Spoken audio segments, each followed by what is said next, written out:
This time we know side B and side C, but we're missing side A. So we're going to solve for A.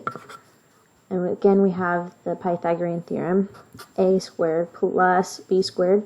And in this case, b is 8.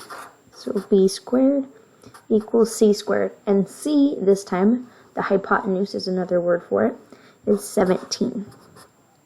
Okay, so we've got a squared plus 64 equals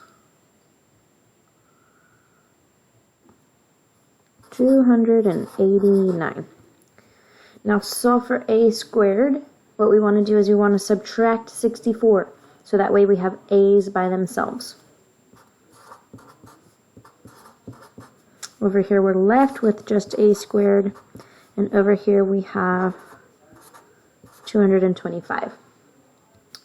Now to solve for a, we can either figure out the square root of both sides, or we can recognize that 15 times 15 makes 225. So a is equal to 15.